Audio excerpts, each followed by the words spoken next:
So I want to go over our first, official project after our Jumpstart project guidelines. And it's going to be one of a few projects this semester that are conceptually based, but they also have a technique and goal in mind. So the first project is going to be based around the concept of light and value. So you're going to be focusing on creating a work that has a big value range, but you're also going to think about creating your concept around the idea of light and value. So when we think about concepts and light and value, we're really going to be thinking about what some of the symbolisms and metaphors, lightness and darkness, might have. So, kind of think about that in your own head right now. What are some dual meanings that value or light or darkness can have symbolically? We are also thinking about maybe perhaps even the meaning of shadow and how that could be used as a conceptual tool. You could also think about some of the cultural associations that lightness and darkness typically have. We'll look at some examples of that. We're also going to think about expressive use of value, how you can create drama or create some interesting compositional strategies through value use. So we're going to look at a few different examples of that in our slide presentation today. This week is really just thinking about what you might do for your first project, because I know you're obviously working on your Jumpstart project. So with that in mind, this is just sort of your sort of beginning, and so you might think about what subject matter or other ideas you might want to express in this first project goals. So some of the questions you might think about for this project is, what is light, right? Normally we think about light in art as the visual source. It's how we understand objects. Scientifically speaking, light is waves of energy coming down from the sun or a man-made source, and it's how we see. But when we're thinking about it conceptually, light can have other meanings, right? Light can represent goodness, darkness can represent evil. Lightness might represent knowledge, darkness might represent the lack thereof knowledge, right? So there's a few different ways you might think about these concepts. We're going to see some ways that artists have used these concepts in their works of art, and hopefully that gets you thinking about how you might want to use it in your project specifically. So we're going to think about some of those metaphors and how artists have used these concepts. So the first work we're going to look at is a piece by Albert Drewer called The Four Horsemen of the Apocalypse. And this has a very traditional use of lightness and darkness as a concept, right? We're thinking about light being the good, stamping out the evil, right? Meaning darkness. But actually, when you look at this piece, yes, there's like a biblical reference, but if I'm just looking at it without that reference in mind, I'd almost have a hard time knowing who was good or evil, right? There's some pretty spooky images there of these figures decimating people below. They're running them over, which, those are meant to be the evil of the earth, but looking at this, you might not know the difference between. So there's some subtlety and depth to understanding good versus evil in this piece. Another way we talked about how you could think about the idea of light and dark is as a dramatic tool. You see this used a lot in films. This is a still from A Streetcar Named Desire. And it's used to create tension, right? There's a little bit of unknown that is represented by the darkness that might be scary, and the light is there to help you to try to understand the figure. Um, it creates a tension, right, between the two, what is in the light and what is in the darkness. So you can think about that in your piece too, how you're going to use it as a compositional tool. I do have, as our discussion post this week, there is a video on the allegory of Plato's cave. Some of you may have heard this allegory before. If you haven't, definitely watch the videos because it will help you kind of understand what it's about. And I won't go into it too much in this video because it's going to be in your discussion post. But, it's another way of, another metaphor for light versus dark. And it's a metaphor that's not just used in this allegory from Plato's cave, but it's been used time and time again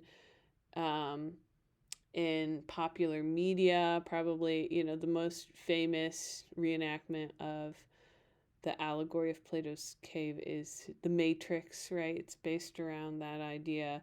So you're going to kind of look at it and think about it and think about what the kind of, what he's trying, what does light symbolize in that metaphor and what does dark symbolize in that metaphor. And artists a lot of times are interested in the idea of shadow, which is kind of one of the major metaphors in Plato's allegory, and how shadows can kind of warp or distort your understanding. Shadows can represent sort of hidden truths as well. In this particular piece, we see the warrior sort of engaged in battle with what looks to be his own shadow, right? And you can think this is kind of a metaphor for maybe your inner demons. What are you fighting that's inside of yourself, right? And the shadow maybe doesn't represent a lie, but perhaps represents the truth or something that you're trying to hide. There's other artists who are also very interested in the idea of the either truth or fallacy of the shadow. This particular piece, the object itself is just a bunch of welded forks and knives and spoons. What seems real is the shadow, right? You see the shadow there projected and it becomes an actual motorcycle, right? Which seems more real to you. And you can think this is a real metaphor about, you can relate it really to contemporary things that are happening in the world. What is truth? This is a question that's asked a lot, and how we perceive the truth may be on what kind of imagery you are consuming, right? Another example of this is this piece where the figures who seem very real are the projected shadow, and the actual art object itself is that tiny piece of plexiglass. So it's kind of that same idea. What is reality? What is the fallacy? This is kind of one of my favorite examples of this kind of common theme of the truth and shadows. In this piece, you see there's like a big pile of garbage there in front of you. It's actually 6 months worth of the artist's trash. Projected on the wall, which is an actual projection made out of the trash, is a self-portrait of the two artists.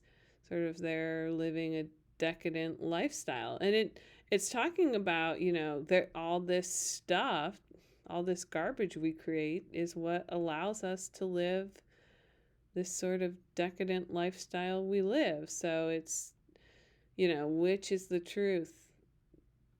Perhaps both, right?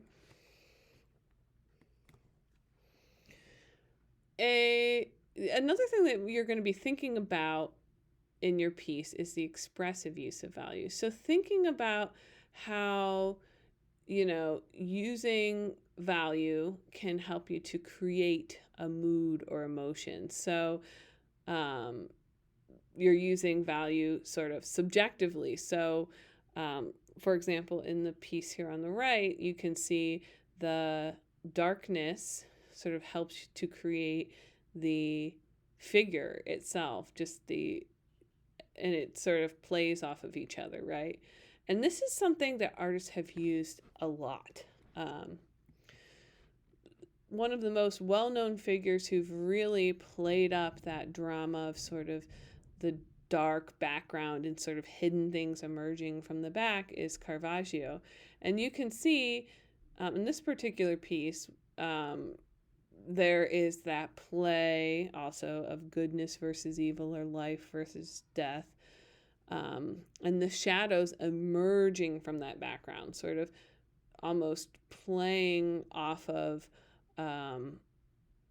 sort of the mystery of the dark. And that's something a lot of Baroque painters actually did. Caravaggio is probably the most well known for this technique. You can see, and this is probably one of his most well known, The Calling of St. Matthew. You can see the figures being illuminated by this mysterious light. And it is sort of the hand of God calling him, which you can see both from the light and you can see from the physical hand of the figure sort of emerging out and pointing and calling. So it's used as a compositional tool to sort of create drama and interest, but it's also used metaphorically, sort of as the understanding as of God, or the hand of God coming in. And the drama that this very light versus very dark creates helps to kind of create that mystery, that drama that the Baroque painters were known for. And this is something you can do in your piece too. You can think about it. We've used in the past the idea of that colored ground. If you start with a very, very dark ground before you even start your painting, this is what Baroque artists did. They started with the dark and pulled in the light. So it kind of creates that drama, and it allows that glowing kind of skin color of the lights over top. Your subject matter definitely doesn't have to be a person, but whatever you paint over top is going to create sort of that glowing, almost ephemeral sort of feel. So value as a concept is something else that you can think about.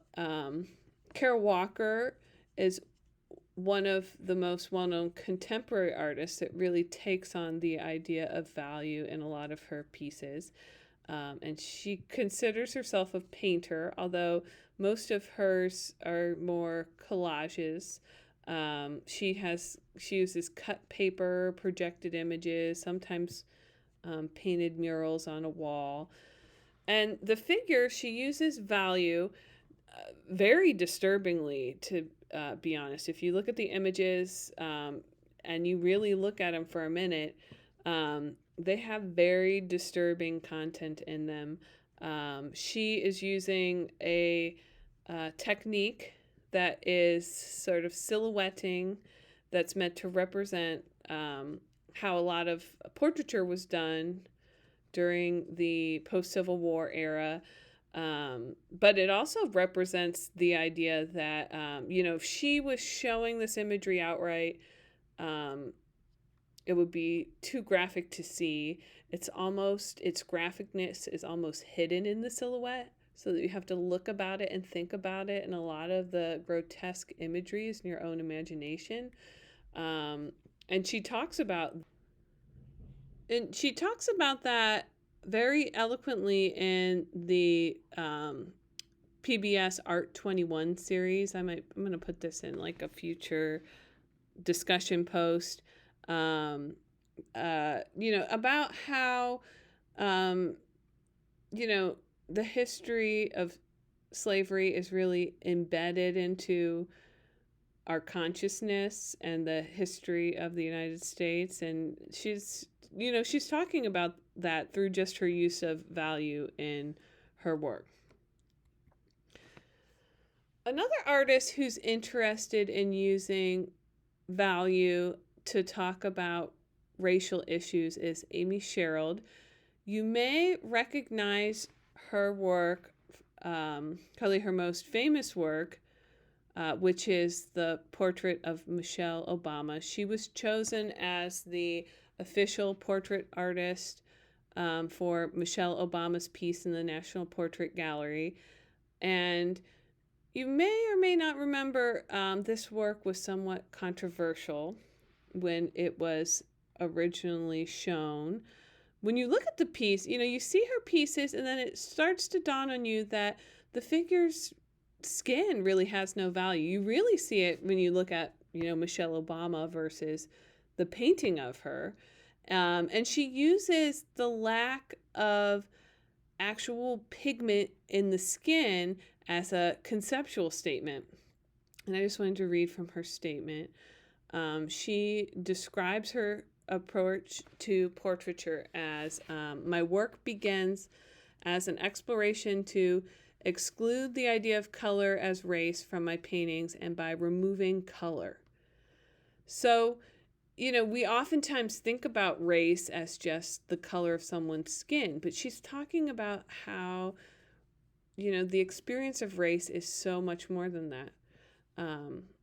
She still portrays racialized bodies as objects to be viewed through portraiture. These paintings originated as a creation of a fairy tale, illustrating an alternate existence in response to a dominant narrative of Black history. As my ideas became more legible,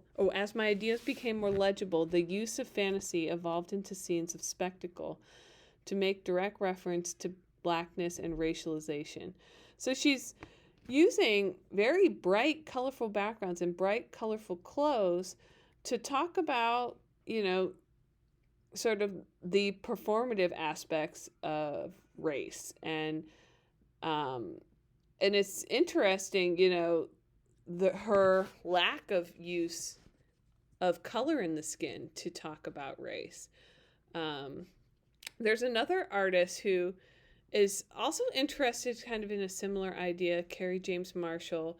If you see his portraits, also they have very colorful surroundings, uses a full range of color for the portraits themselves, but the figures typically are just very, very dark. He tends to use black with no other pigments involved to paint the actual figures.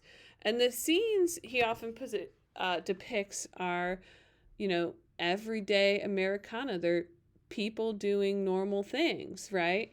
And he talks about this idea when he, by the idea that African American men are usually viewed as somehow threatening, somehow violent, somehow irresponsible, somehow nihilistic, somehow alienated. And he wanted to show representations of African Americans can be incredibly mundane. They can also be ordinary. They don't have to be event-filled or anxiety-laden or about political activism. They can just be a picture, period. So he's talking about race by just showing everyday things, right? He's showing images of, two diners in a bar, or a woman in a gallery, and how, he talks about this a lot, that European artists throughout time have had available to them all subject matter, that you can make a painting about paint, but oftentimes African American artists have to make work about being an African American. So this work is really kind of about that. So your project requirements. So your project can actually be about anything, or any subject matter, but you're thinking about how you're going to use dramatic value in your painting. Like, that's our main goal. You're going to use um, varying extremes of value. Obviously, you can also use color, but value is going to be a main component in your composition. You can use any subject matter you like. It could be something very mundane. You could choose, I think I used this for our Jumpstart project, but you could choose to use an apple, for example. And just through the way you use value in that apple, you could show symbolism of good and evil. Actually, the apple is a common symbolism of good and evil. If you think to the biblical story of Adam and Eve, you could actually depict that just by using light and dark, for example. Or you could choose more contemporary subject matter, like some of the artists we looked at the end, like Marshall's work. You're also are going to use value to create expressive content or conceptual content. It could just be about you're using value to create drama, to show conflict, or you could choose, like we said, more conceptual content. Think about exaggerating or changing the value or using it subjectively. You could start off using that very dark background to help create some of that contrast. You can also think about using value as a compositional tool, like we looked at in Caravaggio. He's using light to really direct drama and move the viewer's eye around the page. This project can be done on any support of your choice, whatever you have on hand. I know some of you stopped in and got one of those wood panels. You could use that for this piece. You could use paper. You could use canvas.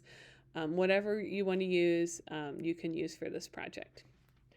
All right, so this week is just really thinking about those ideas. You can send me an image of your thumbnail you're thinking about doing. You can type out what you're possibly thinking about using for your subject matter, but I'm just interested in hearing about what you might choose to do for this project.